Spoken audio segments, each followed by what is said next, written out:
Hey everybody, it's Romania Black, and we're on episode 56 of Monster.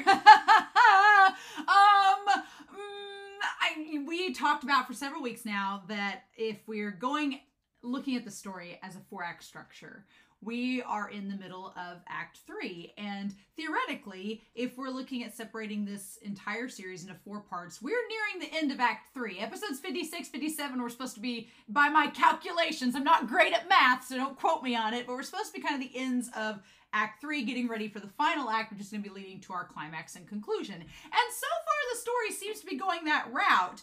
Tenma has been set up by Roberto to go back to the Red Rose Mansion, which is where Lunge's been investigating the last several episodes. Supposedly, Eva's at the Red Rose Mansion. Do I think Eva's there? No. I think Eva ran off with somebody else, not Roberto, but Roberto's going to take the opportunity to get at Tenma anyway and get rid of him. So I think that's what's going to happen.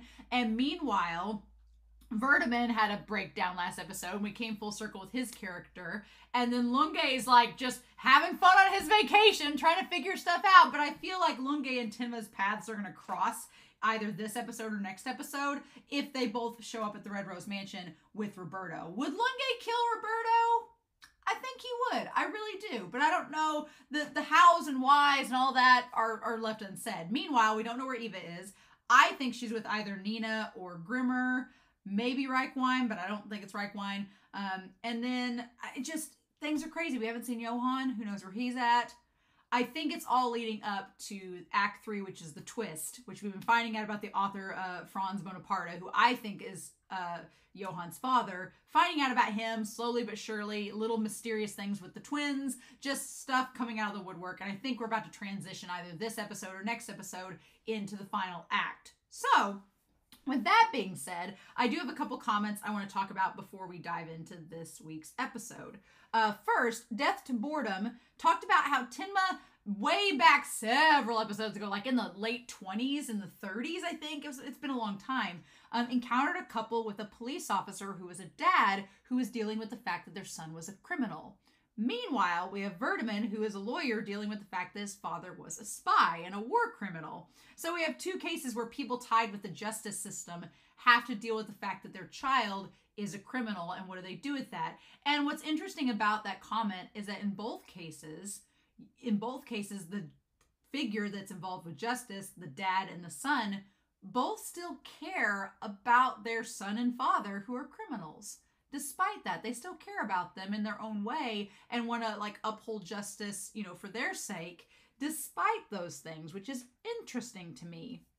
Because there is the idea of, well, what about Grimmer and Johan? Is there this idea that we can still love those who have done wrong? And if that's the case, then, Grimmer's a great, indication of that. He was from Kinderheim. He's probably killed some people as a spy. But is he still capable of love and earning love? The answer is yes. So that leaves us with Johan, where, are we going to be hypocrites and say, well, since we loved Grimmer and we loved these other characters and they were capable of love, does that mean Johan's capable of love? Yes. I think that there is a capacity for someone to love Johan. I think Nina is the person who could do it because she's his sister. The question is, though, Grimmer wanted to be loved. And so he was actively trying to connect to people and earn that love. Verdeman wants to try to connect with people to figure out why his father was the way that he was. We don't know a lot about the son and the police officer dad, but the one factor that seems to be the big variable is that Johan is not actively trying to earn people's love. He's kind of submitted to the darkness and realized that he believes he's beyond love and not capable of being loved. So he's just kind of going all in on the darkness. Whereas someone like Grimmer is kind of the polar opposite. So what do we do with that? But I thought that was interesting to note, especially because this series is kind of blurring the line between what does it mean to be criminal and good and bad, etc. And that kind of leads us to H. Banana 7's comment, talking about Tenma's true calling as a doctor, and that even though he's going through an identity crisis, he seems in the last few episodes to be realizing that he is a doctor, his job is to save lives. So that begs the question, what is Johan's true calling? Is it to orchestrate these serial killings? He doesn't seem to know what his true calling is. Johan does not seem to know his identity and what he can do, which is why he keeps going from person to person like the monster in the storybook. So, and that kind of ties back to Bonaparte and the words, humans can become anything. Well, Johann doesn't want to know what he wants to become. So what do we do with that? So that's interesting. And then I do think this is relevant. Aside from Nina, Lottie, and the female doctor that Tim interacts with, H-7 was talking about how there's not really any favorable female characters in this story. It's kind of a sausage fest. It is. Monster's very much a sausage fest. I don't know what that says. But yeah, I mean, Nina is a great character, and Lottie is fine. But other than them and the female doctor, who I don't even remember her name, that tells you how prevalent she is. You know, Eva's pretty bad. I think Eva's badness sours a lot of things. I think Eva's like the rotten apple that makes the barrel seem worse than it is. But there really aren't very many younger favorable women characters. Most of the younger ladies are just like prostitutes, and they're not very nice. And then you have older female characters who are like moms, but they're just kind of like feeble and don't really have much development to them. And you know what, honestly, I definitely notice it. I've tried not to say too much about it because most of the characters in the show are either, you know, Tinma and Johann, or Grimmer, or, I mean, Lunge. So I guess those four are probably the most fleshed out we've had in the story so far. But then a lot of the other, like, side characters have just an arc. But I do agree it could be nice if we had a female character with an arc besides Eva's. But Eva is a pretty layered character. She's very developed. And honestly, I am starting to like Eva a little bit more. She's batshit crazy, but I do understand where a lot of viewers could be like, wow, there's not a lot of well-written, in-depth female characters. Because we honestly don't get a lot with Nina. And Eva's like really well-developed, but she's also crazy. So she's not the most favorably well-developed. So I get that criticism. I do. It's not distracted me too much because I think that the mangaka, here's my thing. I would rather the mangaka not know a lot about writing female characters, and instead of writing a whole bunch of fan servicey bad female characters, just not writing a lot of them. I feel like it's one of those things, if you're not comfortable writing about it, instead of just doing a whole lot of bad, let's just do minimal.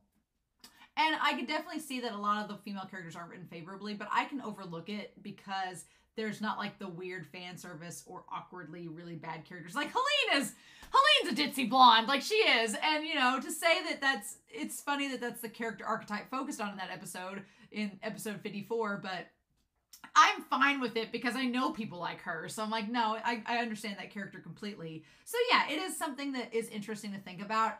I will want to revisit that topic when we review the series as a whole. But overall, it is well worth noticing, but it's not something that I think deters me from the quality of the show, if that makes sense. You know, I'd rather mangaka be comfortable with the characters they draw than to try to write a character that they're not comfortable with and it come across even worse. Gah. So yeah, there we go. But yeah, I appreciate those comments. Thank you all very much. At this point, I have no clue what's going to happen episode to episode because I've been surprised every week. I think I know what's happening, and then it's just like, it comes out of nowhere.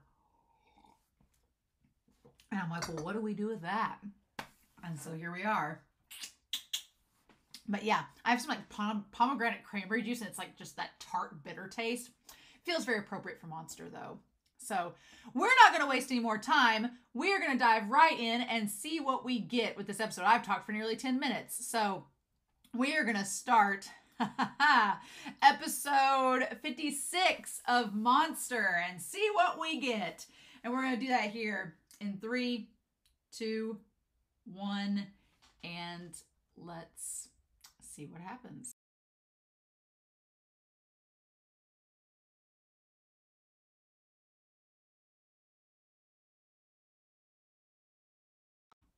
Well, if anything good is coming from this episode, it is the knowledge that Johann will not be dressing up as Nina anymore. So I can stop being confused about which one is which. Oh my God. So we've had like 3 or 4 episodes the last several weeks that have just been like setting stuff up, chugging right along. And then this episode came along and went, you want some weird shit? And I was like, ah! Yes, the answer is always yes. But also, I don't think my brain was ready for the whiplash of us suddenly getting into the logistics and the weirdness of the Red Rose Mansion, which is now burning. So that is very problematic in a way, because it's like, well, what all went down there? We don't know. And clearly the only ones that do know are Johan and Nina, which now what sucks is I'm like, how much evidence did Lunge get? We also have like a time gap, and we have like a time discrepancy that has started and come across with all this. And I'm like, wait, what? So we do have a gap in time. And the big question is, what went down during that gap in time? That is a big question, because if we have 3 months, 3 months is a gap of time. There's a lot that can happen in 3 months. So we have Nina and Dieter that have been roaming around trying to find the Red Rose Mansion, that have been like for an indiscriminate amount of time. We don't know how long it's been. They've been in Prague, right? So they've been in Prague for a lengthy period of time trying to discover what's been going on. And then the Lipsky guy, the puppeteer, which is interesting. The puppeteer comes around and I guess was drawing inspiration from the mansion. We'll talk about him like over here. He found Nina and Dieter by, random chance. You know how that goes in this story. And then there's a gap of like 3 months, right? There's a gap of 3 months where all sorts of things could have happened. And then we have Nina and Lipsky doing the story time with the stories and info on the Red Rose Mansion. Now, the big question is that we have Tinma over here who is hitchhiking to Prague, to the Red Rose Mansion. We have Lunge, who is trying to get info at the Red Rose Mansion. We have Roberto, who is seemingly trying to trap Tinma at the Red Rose Mansion. And then we have Eva, who is still MIA. And she's not with Reichwein. She's not with Verdeman. She's not with Nina. So, and I don't think she's with Roberto. So she has to be with Grimmer or Rudy. So I'm going to make my bets on Grimmer. That's just my headcanon theory. So, and we don't know where they are in all of this. So with them at the Red Rose Mansion, did they meet up? Did that go down? And if it didn't go down, if Johan burnt up the Red Rose Mansion, right? We're assuming that around this same time, Johan is burning the evidence at the Red Rose Mansion. So this episode takes a very weird dip in time where this 3 months has passed. And I'm like, during those 3 months that Nina was off with Lipsky, whatever, doing that, I'm like, did all of this go down? Has it happened yet? Are these guys going to show up at the Red Rose Mansion and it be gone and then be like all stand at each other like a standoff and be like, well, what do we do now? You know, that is like, what's going to happen when they show up? Because Johan's clearly burning it down, burning the evidence. He found his way to the Red Rose Mansion. Or did this happen during that time period?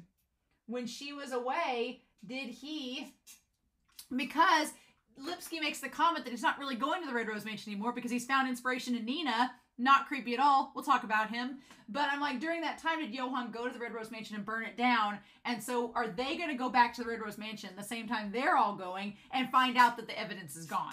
That Johan's already burned it to the ground. Along with the evidence that he was Nina, along with whatever's in the bag. Again, it's going to be a while before I get to the manga volume 7. It's going to be a bit because I just looked at volume 6 like 2 days ago or 2 weeks ago. So yeah, it's going to be a bit, but I'm like, wait, what? Oh my God. Oh my God. What do we do? What do we do with this? So let's go through this episode. Tip of hitchhiking. I find the whole thing with hitchhiking very interesting because, we just got done a few episodes ago with a guy getting on the road and getting hit by a car. So when Tim was just standing on the side of the road, I was like, oh my God. Also, the 90s, what a time to be alive when you could hitchhike and not get murdered, right? In the US, you don't hitchhike. I'm sorry, but you just don't. It's too dangerous. So yeah, so we have this information from the notes. Let's put this up here. The notes from Vertiman's dad. The note from Vertiman's spy father. We see what these things. We say June 19th is an important day that is noted. It says June 19th, I met with Franz Bonaparte for the first time. RF 1719. Now, whatever RF means, I don't know if that means, like, what does that mean? We don't know for exactly. A man with a quiet and calm demeanor. Sounds a lot like Johann, a refined aristocratic taste dressed in a suit. Sounds like Johann. In the afternoon, the children gathered for a book reading. So we have the idea of these book readings, which are essentially like, they seem like psychological tests and brainwashing. Seems like softcore brainwashing with these psychological tests to see how the kids react to it. Also, the stories are highly disturbing. So it's like, okay, cool, great. So then we have this guy that picks up Tenma.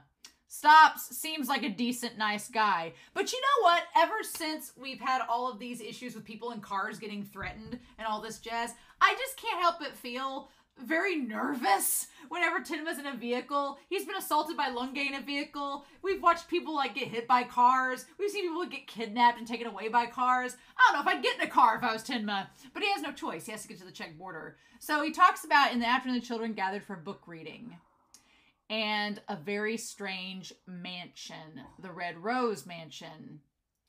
And it says P. Brevnov W. And we know that P. Brevnov W is actually the directions.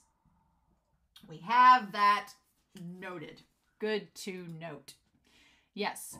And then he says a spire on the left, a weather vane on the right, which is what Nina recognizes it as. Human dignity. So this is brought up. Human dignity. And then it says an experiment. A wonderful experiment. The deprivation of dignity. So then there's this experiment, which he calls wonderful, and then deprivation of dignity. So that's interesting. Like, this experiment is basically, it's essentially brainwashing people, which is always a fun time. And Huckleberry is now brainwashing me to think there's his toy to throw his ball. But yeah, so basically this is like Kinderheim light, essentially. What's interesting is this guy does not seem disturbed or bothered by Tenma at all. He asks where he's from. He says he's Japanese. And so he reaches and gives him this fun burger. And so there is this moment, we've talked about it in previous episodes, where the idea of consuming food and eating together is a bond and a form of humanity. And Tenma's not been eating. And so the guy's like, look, just take the burger and go. My wife doesn't want me to eat this burger stuff anymore. I'm trying to do right by her. Just take it. You look like you've got a long journey ahead of you. You might as well eat up. So I do love that he makes Tenma eat. That's really nice. It's great. And then he's like, I need this journey to end already. Tenma doesn't want to be on this journey any more than he has to. And I can't say that. I blame him. So yeah, and then we get to the title of the chapter, and it's like the never-ending journey, and all I can think about is never-ending story. Like, I just picture Johann riding on Falkor, going through. Wouldn't that be great? Come here, Huck. Give me this. He's such a little trickster, isn't he? So yeah, so we have them checking out with the hotel and everything, and Vertiman and Reichwein have this conversation. And at this point, Vertiman's drank the Tenma Kool-Aid, and he's a fan of Tenma now, and he's like, I know what you mean by him now. I get it. It all makes sense. And so he's like, if you were in my shoes, would you have let him go? And Reichwein kind of thinks about it after a while, and is like, yeah, I guess I would have. So they know that Eva's still missing, and I just love Reichwein's reaction. Reichwein's like, oh, God, her? Why is it her? Why is she the one in this situation? Why is she the one that's got Tenma all riled up? He's like, he even escaped jail because of her. And Reichwein's like, God, I don't understand it, but okay. And so I'm glad that Reichwein makes the connection that Roberto is the guy that tried to kill him. So at this point, Roberto, it is known by both Vertiman, who is a lawyer himself, and Reichwein, who is a psychologist, that Roberto is a killer. That is good to know. Because if they managed to get a hold of Roberto, they could probably press charges and get him in or something, right? That seems where they could at least do something to stop him. So, because now Vertiman's like, he wanted my notes, that's enough. And so, yeah, even Vertiman, we'll add him on there. Vertiman's headed to the Red Rose Mansion, right? So we have Vertiman and Reichwein that are going to the Red Rose Mansion. All these people are going to this mansion that's not going to exist. So then what do we do with that? What happens then, right? What if they all show up and there's just ashes and they're like, well, what do we do now? Or it could be that they've already met up and things have already gone down and we just don't know as the audience yet. And I don't know which it is. I'm assuming we're going to find out in a little bit, but I don't know. The fact that we don't exactly know how the time frame is in this story as of yet, right? And so he says, and I'm glad Vertiman's kind of cracked the code, being like, they're not exactly codes, but he's just putting little bits of information that if you know the context of, you can figure out, right? And then Reichwein's like, well, he's like, I blamed you for letting Timma go, but if I had been your shoes, I probably would have done the same. And Vertiman's like, well, then let's get going. What else can we do? So yeah, we cut to Nina and Dieter, and Nina's having just a time. She's just having a lot of time with her memory, doesn't exactly know what she's doing. She just knows she needs to find the Red Rose Mansion. And I feel for Dieter, because poor Dieter, the way they animate him, Dieter's like he's a kid. He's like, what do I do? This lady is the responsible adult that's supposed to be watching over me, and I'm having to watch over her. Like, I feel for Dieter. He's just like, how do I help her? What do we do with this? And they end up, man, she's like, my brother told me what happened, how he was taken away from the three frogs, what he passed, and where he went. Okay, so with Nina, we find out that Johann was the one, supposedly, Johann was the one taken to the Red Rose Mansion. But then she has been there before. And she has the flashback where she has the flashback of going there. Because when the guy says, oh, turn this way, she has the flashback and remembers the man talking. Said a trolley followed him along the river. And then when there's like the arrow there and she's talking about going there, and then she looks and says, oh, please turn right over. And then it said, you shouldn't. And she hears a voice saying, you shouldn't hide anything from him. Who is him? Someone told Nina that she shouldn't hide anything from him. Is that referring to Bonaparte? I wonder if Nina is the one who actually went to the Red Rose Mansion. If Nina went there to the Red Rose Mansion and that's when Bonaparte, I wonder if the twins were switched and she went there instead and Bonaparte realized who Nina was and that wasn't the twin that he wanted. And so I wonder if he like brainwashed her to where like her memories were altered and she can't remember. And I wonder if Johann covered for her when she woke up and said, oh, well, you've never been here, but I went there instead. Or they both have gone, but she's forgotten and Johann told her how to get there because he'd been there as well. I don't know, but she's clearly been there. So why does she think it's from Johann going? And I like that she's freaking out and Dieter has to kind of take the reins. And then they end up, she figures out where they're going. I like the atmosphere of it all. Like, it was so creepy. Just watching her walk around, the way the camera movement slowly and fluidly panned between things, the sunset colors, the soundtrack, the music was so creepy, the ambiance. It was just like this ominous feeling. Like, there's some shit that went down at the Red Rose Mansion, and we don't know it yet, but we're getting little glimpses of it, and it's not good, right? But She says the weather vane on the right. And I love that, like, with the way that the camera, like, follows her around as she looks at the spire. It's so well done. Yes. And then there they are. There's the mansion right there. And the way it just creeps in, it's so spooky. So yeah, the animation in this episode was really, really good, right? And what's so fascinating is as she's going towards the door that Lunge uncovered, Dieter and Lunge, they don't sense anything ominous. They're just like, oh, this is a creepy mansion. This is weird. But to her, it is ominous. There is a presence. There are spirits. It is a creepy place. And she is instantly transported back to this moment in time where something really, really bad has happened. And Dieter and Lunge have no clue. They just look at it objectively, but they don't get what the problem is. And for her, this is terrifying. So yeah, she gets to see the door, opens up the door, and then we get this creepy flashback, right? Where she opens up the door, and it opens just like the apartment. That's what's creepy too, is that she seems to have the same sensation as she did at the apartment, right? So then we get the flowers in the vase, right? The windows are open. It's beautiful. There's flowers of all different kinds there from the rose garden.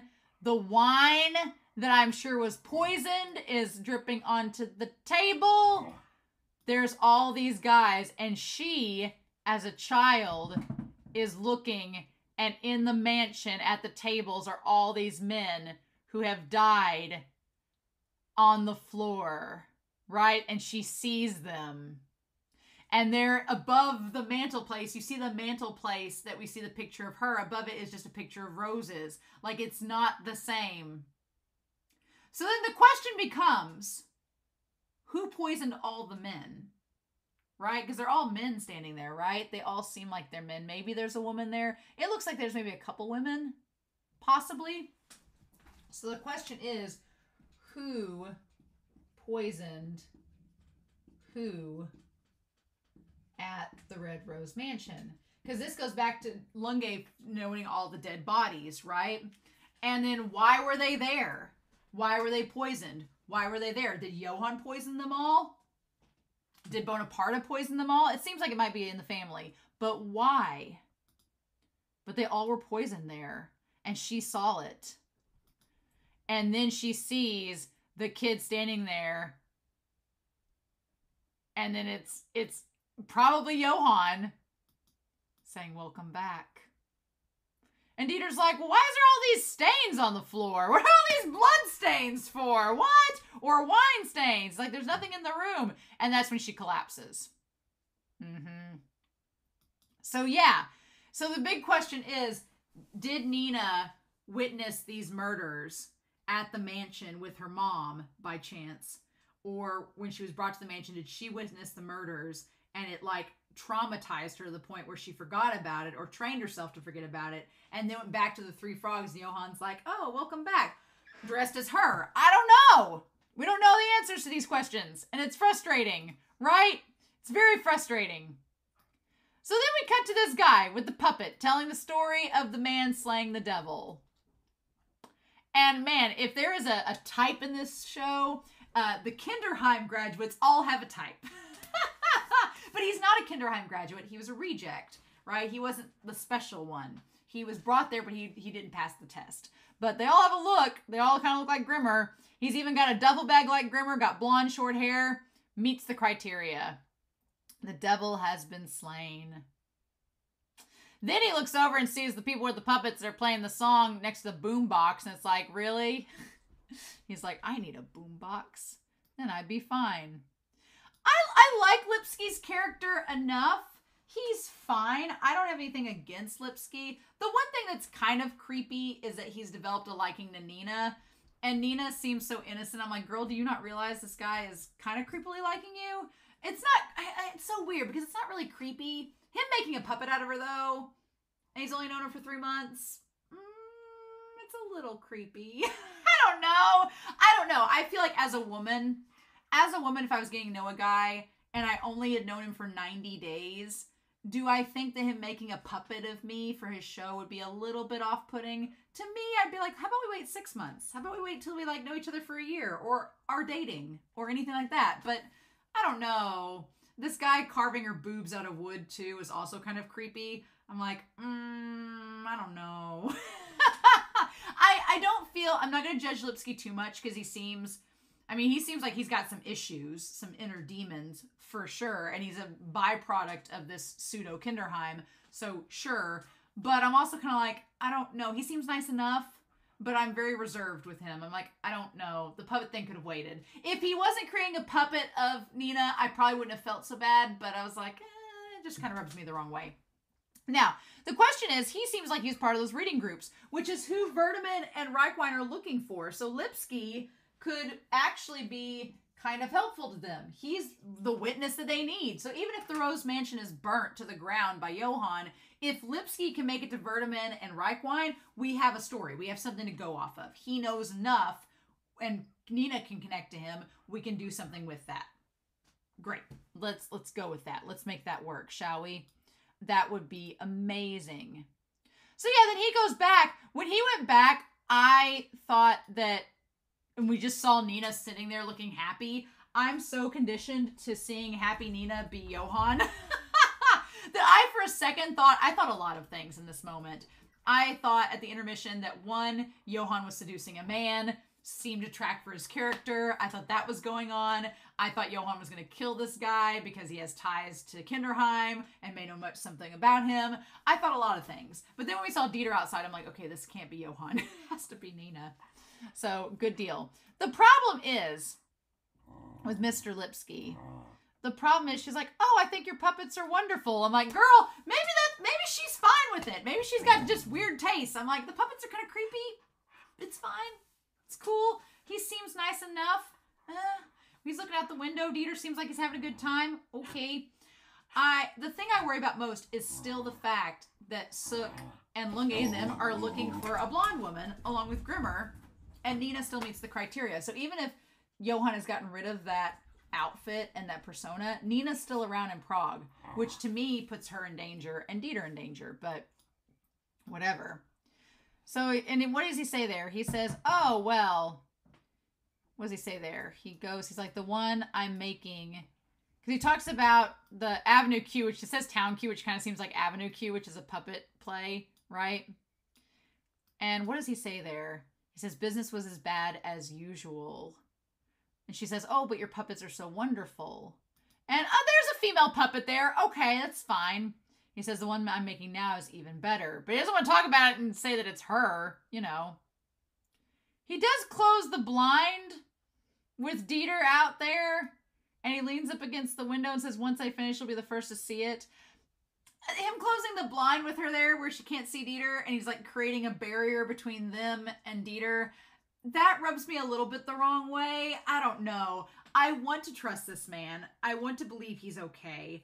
But I get vibes. There's just something that doesn't sit right with him. You know, the moment you met Grimmer, there was like this warm, cuddly vibe. And you were just like, you want to just grab Grimmer and like wrap him up in an embrace. This guy, I don't know how I feel. I don't know how I feel about it. I feel a little bit like, I don't know, but we'll see. So he says he's got to go work at the restaurant. He's like, I can't just make a living based on puppets. And he's like, oh, don't worry. And she's like, oh, 3 months ago when you found me and took me to the hospital, like, why were you at the mansion? Like, it's been 3 months. So again, the timeline is wonky now. We don't know exactly what's been going on. I don't want to know. I don't want spoilers. I know the timelines are going to be corrected by the series at some point, and I'll find out. But it's like, oh my God. And then that's when he says, you know, Nina's name. And that's when this guy shows up and he's like, oh, hey, what's wrong? And he's just creepily standing there. And he tells her that when I go to that mansion, images come to me for my work. Images about devils and puppets and stories like that, sure. But he says, how should I put it? And he's like, but right now, more than that mansion, he's like, he's like, it's nothing. And he's like, don't worry about it. I'm not creepy at all. You can stay here as long as you like. Don't mind me. I'm not stalker person. Don't mind. We're good. She's like, wait, what? She's like, did I make a mistake? I feel like he hasn't gone to the Red Rose Mansion in the last 3 months because he's been inspired by her. He hasn't needed to go. I definitely got the vibes of when he said he was writing a story, and then before he told what the story was actually about, I thought he was going to say about a monster that fell in love. And I was like, are we going to have Bonaparte and Anna part 2? I'm like, is this part 2 Electric Boogaloo? I'm like, what are we doing? But then we cut back to him washing dishes in the restaurant to try to earn his living. And he's just, just doing this mindless task. But he seems like he's, kind of lost in his train of thought thinking about Nina. Like, that's what gets him through, right? Then we have him making the puppets, right? And he's just, like, seriously working. It is a little creepy.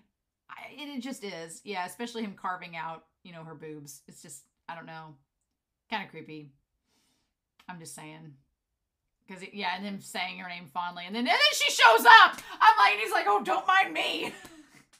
Don't look at this puppet. It's not done yet. What do we do about that? And she's like, hey, can I come in? And he's just like, yes, what? No. And he's like, are you sure you should be out of bed? And she's like, oh yeah, I'm fine. She's like, wow, this is where the puppets are born. It's like, he's like, too bad I don't have any customers. And she said, what kind of story is it? And he says, it's the story of a devil. And at that point, it was like, red flag. At that point, Nina's like, wait, what? There's been a lot of stories of devils surrounding me. I don't know if I like this. So the story that Lipsky is telling is the story. There's actually 3 stories told in this episode, right? The first story, he says, is the story of a devil. And he's like, well, what's wrong, Nina? And she's like, oh, no, go on. This isn't creepy at all. He's like, a devil who leaves to find the dragon that threatens to destroy this world. So it's like, it's a devil who leaves to find a dragon that is a threat to the world. Okay, we're going to talk about this and break it down because I think in the episode, I was trying to be convinced of who was what role. And says he tried to find a dragon, but almost dies in the middle of his journey. And so almost dies in the middle of the journey. Okay. So we got that. And then it says, a young man passing by saves his life, though. So then we have a young man passing by saves their life. Okay. And then we get the cut to the one puppet, right, with the brown eyes. And so then after that, and she just looks, the young man learns the identity of the one he saved. So then we have the idea that the young man, I'm going to write over here because I want to write my 3 stories separate. So the young man learns the identity of the one saved. Okay, the one he saved. He goes after the devil. When he learns, when he learns the idea of the one that he saved, he goes after the devil. Okay. All right. At the end of the journey, the young man finds the devil. Okay. And with a knife in his hand, he slays it. So then we say that the young man finds the devil and slays it. Okay. And that's the end of the story. I think it's an interesting story, but nobody seems to like it. And Nina looks really concerned. He's like, are you okay? And she's like, I think I would do the same. I would do the same. And he's like, are we talking about the same story? And she's like, but I can't let him do something like that. She's like, if you were human, you'd save that devil. yes. Okay. So Nina says that she would do the same. She would do the same. But as a human, she would save the devil. Okay. So, I was mistaken what this story is about. I think in the reaction I was mistaken. What Nina is equating the story to is that Johann is the devil. Johann is the devil, and he leaves to find a dragon that is threatening the world. So I'm thinking that that dragon is Bonaparte. He's looking for the dragon that threatens the world, or he's looking to find out what is the evil that threatens the world. Whether it's Bonaparte himself or whether it's the evil that's been spreading, Johann is trying to find out what that evil is and understand true terror, right? He almost dies in the middle of his journey when Nina shoots him, you know, on the way there. And a young man passing by saves his life, which is Tinma. Then Tinma finds out the identity of the one he saves, that he was a devil, and goes after the devil and finds a devil and slays it. And that's Tinma is supposedly what we can equate to as being the young man.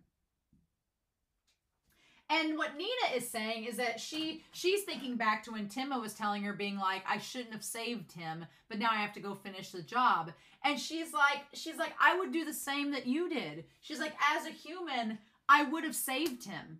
If that was put in front of me, I would have saved Johann. So it's not your fault that Johann's doing what he's doing. You're not responsible for going and finding him and slaying him. She's like, you don't have to feel guilty that you saved Johann. Anybody that's human would have done the same thing, is what she's saying, right? And you could probably fill in the devil and the dragon and this with people. You could fill it in with Lipsky being the young man or the devil, with Nina being in here. You could probably find some way to justify making all of these part of scenarios work.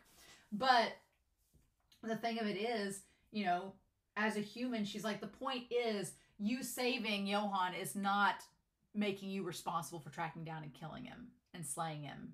Because that seems to be like the inciting action. That when Tinma learned who Johann was and what he's done, that's when he went after him. And Nina's like, you didn't have to do that. Right? Didn't have to do that. Because, I mean, you could substitute a lot of things in. You could say Lunge is the devil that was going after Tinma and then nearly died, and then, or was going after, going after the killer, which was Johann. Tinma saved him, and then blah, blah. I mean, that doesn't work very well. My point is, I could see somebody arguing that these labels, the devil, the dragon, the young man, could all be replaced with different individuals. I think that the devil's Johann, and that what Johann is looking for is Bonaparte or the evil of the world. And then he almost dies in the middle of his journey, and then Tinma is the young man who goes after him to try to slay him, right? And Nina's like, Tinma should not be the one responsible for this. Of course, Lipsky has no clue who she's talking about, so he's like, oh, you think so? He's like, I think he'd like this story. Whew. And he's like, who? Oh, on the bookshelf, the author. So basically, Lipsky is creating a story that he thinks would live up to what Bonaparte would write. It is a little creepy. Again, red flag. That Lipsky has all of the works by this same pseudo-author and all his pen names and is obsessed with him. If he finds out that Nina's his daughter, it's over. Like, it's going to get creepy. If he finds out that this guy clearly is a fan, he's like, oh, I'm surprised you know of it. He wrote many picture books. If this guy finds out that Nina is Bonaparte's daughter, he's going to flip. He's going to, like, I think, go into obsession crazy town mode. But he's like, and honestly, Lipsky would be a great witness because he knows all of these things that Lunge is looking for to talk to. So we got to make sure this Lipsky guy doesn't die. We need to maybe keep him away from Nina a little bit, maybe keep him away from Dieter, but we need to get him over to Lunge and Reichwein and Verdeman so he can testify. And then that's when we see Bonaparte in her visions saying human beings can become anything. And so then we have, because I wasn't a superior child, I was driven away from the book readings. So yeah, it's like Lipsky got a taste of it, but he wasn't one of the golden children, so he wasn't allowed to stick around for the experiment. And she's like, book readings? And he's like, yeah, his book readings were held at the Red Rose Mansion. And he's like, I was a student there. And Nina's like, well, shit. I understood what he was trying to do. That's also creepy that he's telling her that he understood. I'm like, we need to get him to testify, please. So he reads 2 stories. The first one talks about the devil that makes a deal. And in this story, there is a devil. And the person who makes the deal with the devil, it starts out great. He makes the deal and he awards his greed with all of this food and prosperity. But as he is obsessed with the food, he loses track of everything around him fading. Like everything that doesn't have material meaning fades away. Meanwhile, you have the man, and that's the man with the big mouth. Which makes sense, right? The man with the big mouth, he's more of a talker than a thinker, and he's easily persuaded by the devil, right? Then you have the man with the big eyes. And I think of that being like the eyes are like windows to the soul. So the man that has like a good concept of the soul knows that this is a bad idea. But because he doesn't make the deal with the devil, he starves and regrets. They both regret, but he starves and regrets not making the deal. But the thing about it is, in both scenarios, they both meet a terrible end. Whether they made the deal with the devil or not, it was still a bad ending. So it's, I guess, is the moral of the story that it doesn't make a difference whether you make a deal or not. The outcome's going to be the same. And then the man with the big eyes, he said, absolutely not. The man with the big eyes has such a creepy look. I love the way the storybook is done, but his eyes are huge. And the man with the big mouth, it said that like everything grew. And I just love the animation of it. I love that the book gets kind of like wonky and rigid. And the man with the big eyes became destitute and starved. Huh. And so then it says the man with the big mouth was cheerful every day. And he was full from all of his ripened fruit. That's why he did not notice.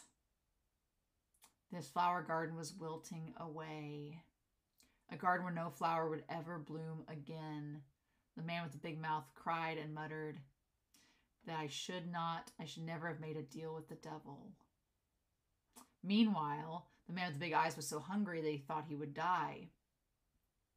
And he, shedding tears, he muttered, I should have made a deal with the devil. It's creepy. And then the devil just says, let's make a deal, said the devil.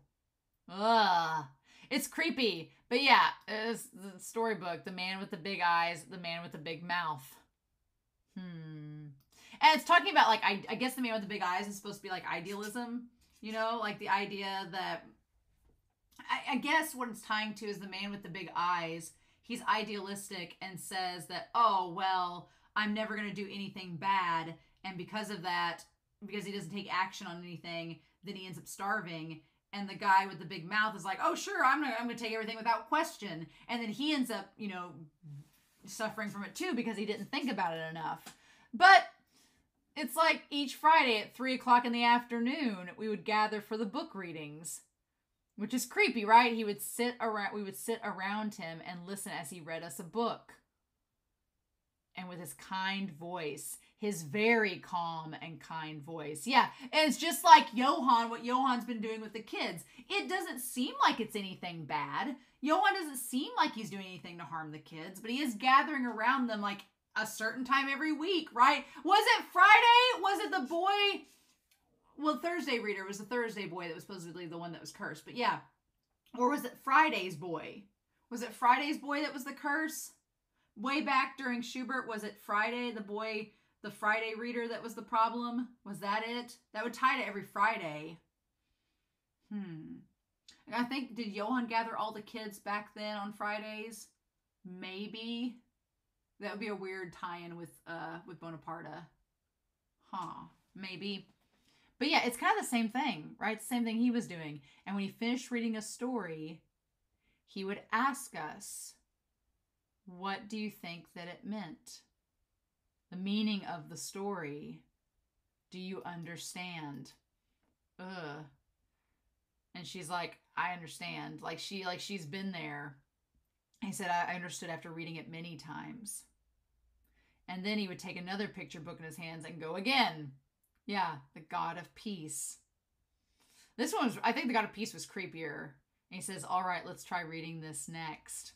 So yeah, I'm curious to know your thoughts about what the man with the big mouth and the man with the big eyes mean, what that story means. I'm curious to know your thoughts about it.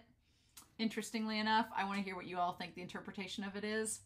If it's going to be a spoiler, I don't want to know. If it's going to be revealed, then you can just don't comment. Just don't comment if it's going to be revealed later on. But if it's going to be something that we're never going to find out, then sure, we can talk about it. So yeah, and then we have Johann saying it's as if I've come here for the first time. Although it took me quite some time. Ooh, all the memories have come together. So the question is, has Johann been here before or not? He says it's as though I've been here the first time. But has he been here before? He said all the memories have come together. And they slowly, the creepiest thing about this whole scene is the fact that in front of the portrait of his mother, Johann, literally undressed and dressed himself. He got naked in front of the portrait of his mom and then dressed himself, almost as if he's showing her that it's him, that he's a man. What? Was the mom brainwashed? What? But yeah, it's like him getting naked and changing in front of her is like an act of revealing his identity to her. So to her portrait. It's so creepy. So the God of Peace is always busy. And in this story, it's like he blows his horn every day and looks in the mirror. And the God of Peace's horn makes people happy. So the idea behind this story is that there is a God of Peace who is actually a devil. Okay. And the idea is that it's always busy and blows a horn that makes people happy. Knowing the whole time this God of Peace is also a devil. Okay. Okay, and the dogs are so creepy. They're kind of cutesy but creepy. They're always busy. And it's too busy to look in a mirror and scatters magical water. And the water creates green mountains. And ripens crops and makes the flower gardens grow. So again, there's this big obsession with agriculture and flower gardens and cultivation. And it basically cultivates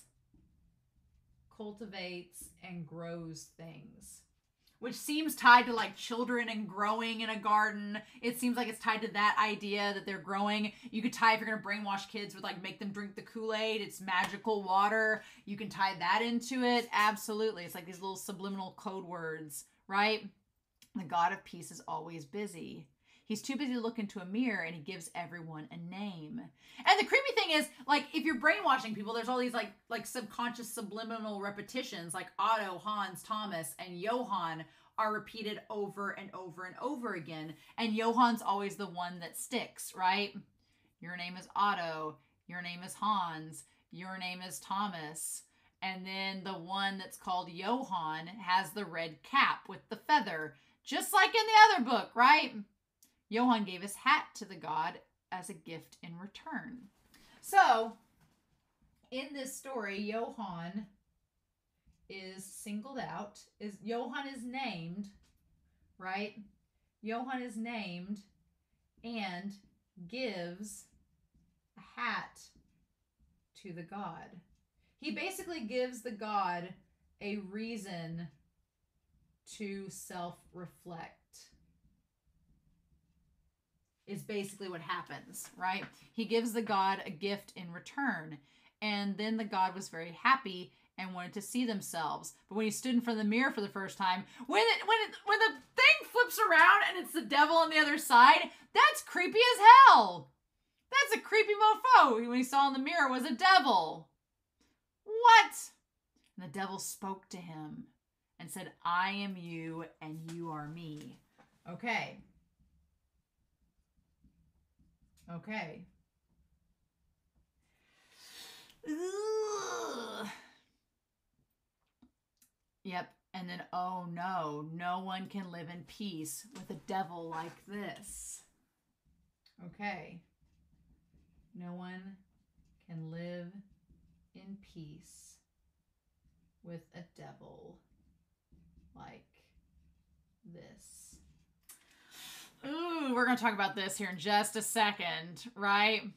What should I do? So the troubled God, do you know what he did? He's like, I figured that out. Do you know? Do you know what the God did after this? And Nina has to think about it. And she's like, I do know what they did. So we see Johan change back, saying, we finally meet. I'm home. Welcome back. Yeah, so, yeah, we have the idea that Johan's like, we finally meet. So that's interesting, right? So Johan makes it seem like, has Johan met his mom,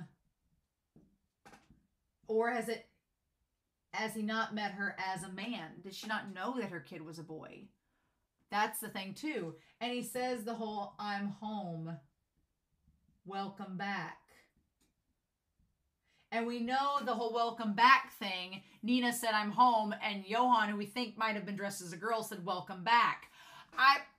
I'm so fascinated by the mystery of this. I want answers, and we're going to get them because this is like the twist part, right? This is the end as we're about to go into the final act. What the fudge?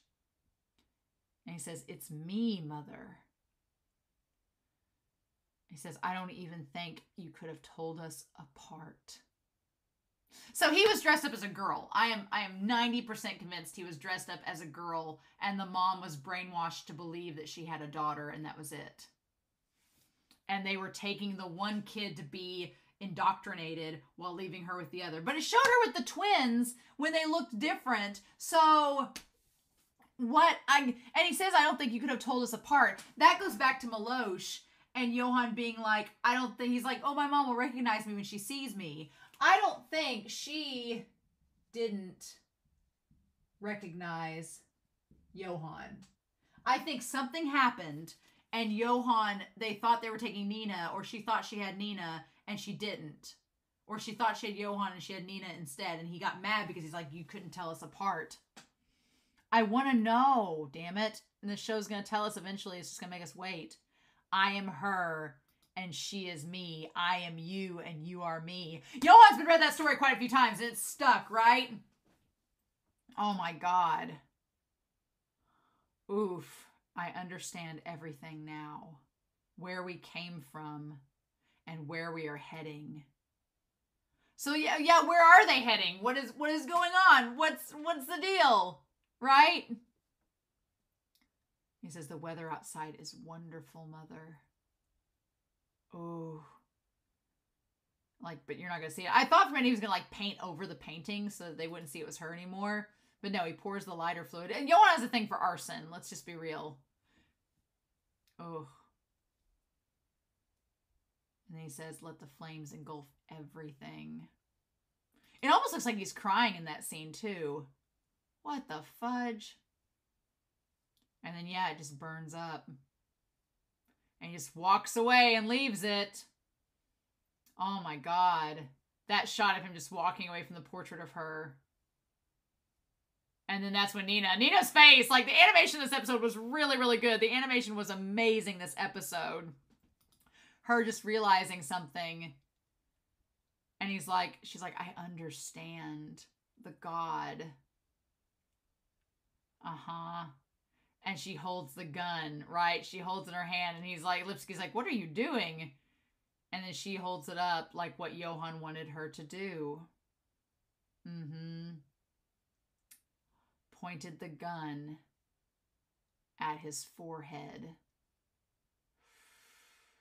Ooh, we cut back to him in that episode. And then said, shoot me. Ooh, so the idea is that the God killed itself.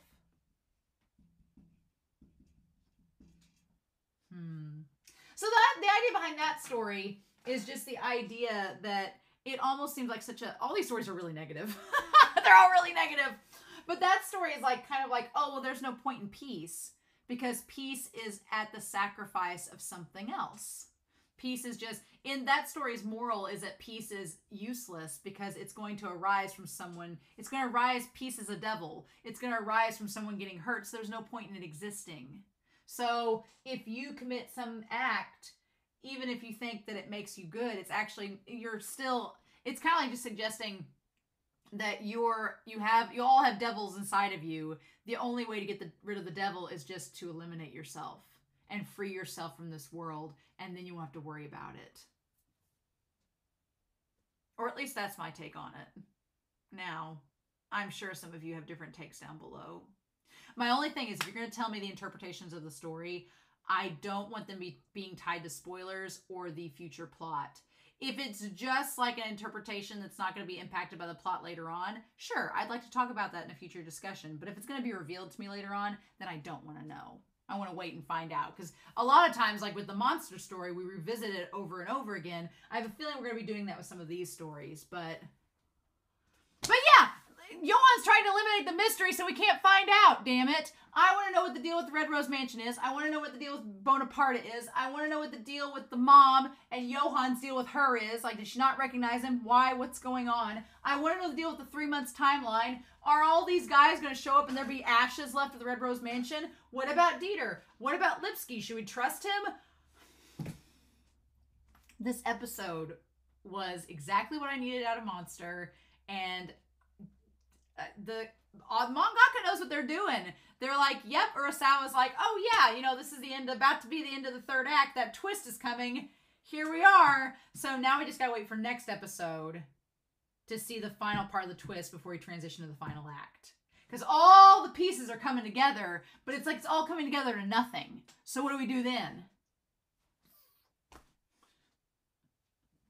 I'm curious to know your thoughts down below on that. So, in the meantime, I hope you all have a wonderful week. Please stay safe, take care, and yeah, I'm going to mull this over and get ready for the next episode of Monster.